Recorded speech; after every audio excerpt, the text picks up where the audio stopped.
السلام عليكم ورحمة الله وبركاته.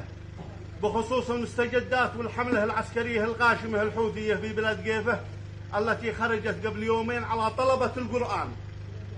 طلبة قرآن في مسجد في قرية آل مسعود يدرسوا قرآن، وخرجوا قبل فترة وتقاتلوهم ياهم وقتلوا من أصحابنا وقتلوا من الحوثيين، وبقيوا طلبة.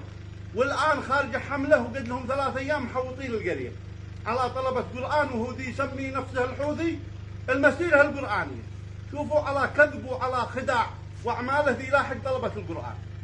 الآن آخر المستجدات اجتمعوا الحوثيين هم عقال قرية آل مسعود وقالوا احنا نشتي منكم التزام، تلتزموا على طلبة القرآن إن ما يجي منهم شد.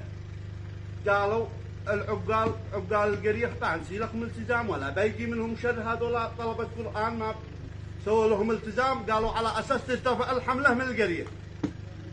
أثناء الاتفاق في الاجتماع هذا قام ما يسمى أبو عابد رئيس المخابرات الحوثية في رداء والبيضاء، التف على الاجتماع هذا وخرج طقوم وهجم على القرية الخشعة اللي فيها طلبة القرآن وهم مجتمعين على أساس يوقعوا ترتفع الحملة.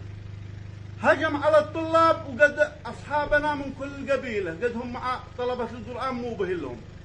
دخلت الطقوم الخشعة وذولا رزعوه ما ادري هو سلموا درم ومصاويب من الحوثة وشزوها ومشوا الطقوم دي تشن دم الصناديق.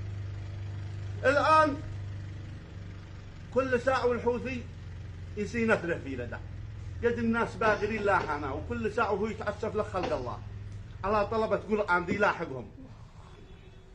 حرام وطلاق لو نكف معه الشرق والغرب ان لا كيف تواجهه بالحق. لو الخميني ساعدك ليمن والفرس جا جيشه وفرسانه وجات تعزيزات من لندن والروس تفتح كل ترسانه وناصروك السيخ والأرمن فعاد معنا الله سبحانه. نمشي على السنة ونتبين ونهجنا قوله وقرآنه.